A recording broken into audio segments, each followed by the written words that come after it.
पुनः प्रणाम आप सभी को। नमस्कार, मैं हूं ऋषि वैभव और आप देख रहे हैं ऋषि ज्ञान प्रवाह की विशेष श्रृंखला संस्कार विमर्श पर। तो आज मैं इसी संस्कार विमर्श की श्रृंखला में चर्चा करने वाला हूं समावर्तन संस्कार। क्या है समावर्तन संस्कार? मैंने यहाँ पे लिख रखा है कि यज्ञोपवीत के बाद जब बालक गुरुकुल आश्रम में प्रविष्ट होता है, प्रवेश करता है, तब यह संस्कार का नियम होता है। तो आपको हम यह बताते चलें कि जब यज्ञोपवीत संस्कार हो जाता है, उपनयन के बाद, वेदारंभ के तुरंत बाद जो बालक है उसका समावर्तन संस्कार होता है और वह विद्या की प्राप्ति करता है। तो इसमें होता क्या है, वेदादि की शिक्षा प्राप्त करता है गुरुकुल में जाने के बाद, और इसमें मेखला आदि का त्याग करना पड़ता है, क्योंकि विद्यार्थी जीवन में इतना नियम नहीं चल पाता है, संयम चलता है, नियम नहीं चल पाता है। और नियम शिक्षाप्रद होता है, नियम चलता है परंतु वह शिक्षा प्रेरक नियम चलता है।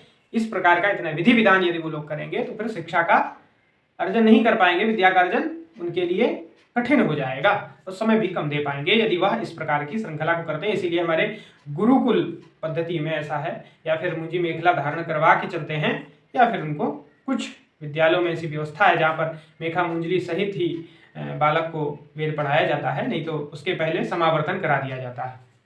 और इसमें क्या होता है कि जटालोम इत्यादि जो होती है उसका छेदन करके गार्हस्थ्य में उपयुक्त जो होता है, जैसे चंदन, पुष्पमाला इत्यादि, और पगड़ी तुरंत वहां पर इत्यादि का आभूषण, चंदन करके आभूषण, पगड़ी और सूरमा इत्यादि का आभूषण, वस्त्र अच्छे पहना करके तैयार करके तब उसका यह समावर्तन संस्कार आगे प्रारंभ किया जाता है। तो इसमें होता क्या है कि गुरु के सन्मुख बैठ करके गुरु से आदेश लिया जाता है कि मैं क्या करूं। तो गुरु बताते हैं कि आप सत्यम वद, धर्मम चर, स्वाध्यायान मा प्रमद्दः। कहा कि सत्य बोलो, धर्म की राह पर चलो, स्वाध्याय में कभी भी प्रमाद मत करो। या गुरु का उपदेश समावर्तन संस्कार में ही प्राप्त होता है। मातृ देवो भव, पितृ देवो भव इत्यादि का उपदेश हमारे गुरु लोग समावर्तन संस्कार के नियम में हमें देते हैं।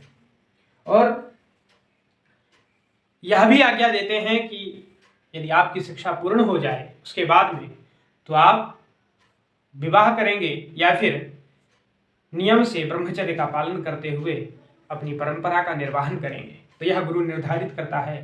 प्रायः यहाँ आज के इस 21वीं सदी में तो प्रायः ऐसा बड़ा ही मुश्किल हो गया है। कुछ विरले ही जो संस्कृत इत्यादि का अध्ययन करते रहते हैं या पठन पाठन वेद इत्यादि का, वही लोगों तक यह संभव रह गया है।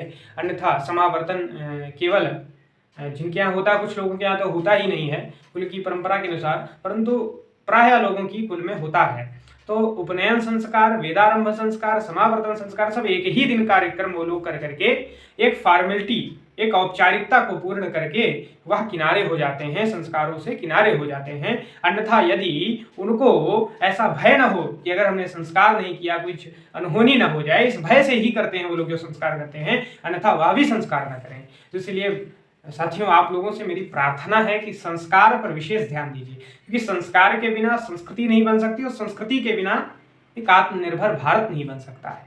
तो उसके लिए आपको कार्य करना है और संस्कार के प्रति कार्य करना है। अपने बच्चों को, अपने छात्रों को, अपने शिष्यों को, अपने साथियों को, सबको संस्कारवान बनाना है। और अपनी इस आज के इस समावर्तन संस्कार की श्रृंखला को यही विराम करते हैं और पुनः मिलेंगे आपको नए संस्कार के साथ में। बहुत बहुत धन्यवाद, प्रणाम।